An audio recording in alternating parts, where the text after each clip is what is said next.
random thoughts in my mind.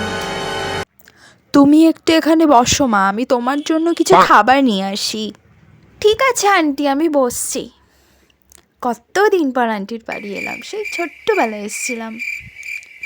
আচ্ছা, আমি এখানে আসার আগে ঘরের লাইট ফ্যানগুলো বন্ধ করে এসেছি, আর দরজায় তালাটা দিয়ে এসেছিলাম। তো আসার আগে তো আমি কফি খাচ্ছিলাম, গ্যাসটা অফ করেছি। উফ, কেন আমি এত ওভার থিঙ্কিং করি, কেন এসব ভাবতে থাকি। A few moments আরে later. না না আন্টি, আমি খাবো না। আরে নাও তো, কতদিন পর এলে। আচ্ছা ঠিক আছে, দাও। বাবা, কত রকম মিষ্টি, সবই তো আমার খুব পছন্দের, সব খেয়ে নেব। কি সুন্দর গোলাপ জামুন। আচ্ছা, এতে কিছু মিশিয়ে দেয়নি তো? না বাবা, থাক, খাবো না। আমি না আসলে ডায়েট করছি আন্টি, মিষ্টি খাচ্ছি না, মোটা হয়ে যাচ্ছি তো, ওই জন্য একটু ডায়েট করছি। তুমি নিয়ে যাও। মিষ্টিটা দিয়েছিল, কেন যে খেলাম না, ধুর। এখন কি খিদে পাচ্ছে, আর কি করি। একটা কাজ করি, জলই খাই, জলটা খেয়েই পেট ভরাই। জলেও যদি কিছু মেশানো থাকে।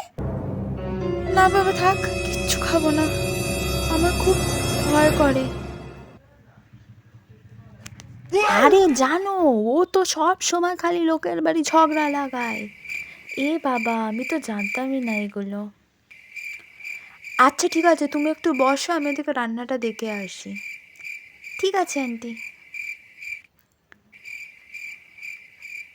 আচ্ছা, এই যে আন্টি আমার সাথে তো গসিপ করছে, উনি আবার অন্য লোকের কাছে আমাদের ব্যাপারেও এরকম গসিপ করে না তো? কি জানি বাবা। A few moments আন্টির later. বাড়ি এসছি, একবার কল করে খোঁজটাও নিল না, কলটা এখন ধরছেও না।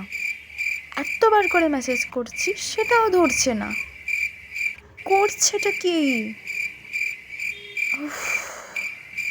আচ্ছা, ও কোনো মেয়ের সাথে ডেটে যায়নি তো, তাই হয়তো আমার কলটা ধরছে না। বা যদি কোনো মেয়ের সাথে ঘুরতে যায়, বা যদি ও আমাকে চিট করে, ও যদি মুভি দেখতে যায়, কি আমি চিট করছি? না না না,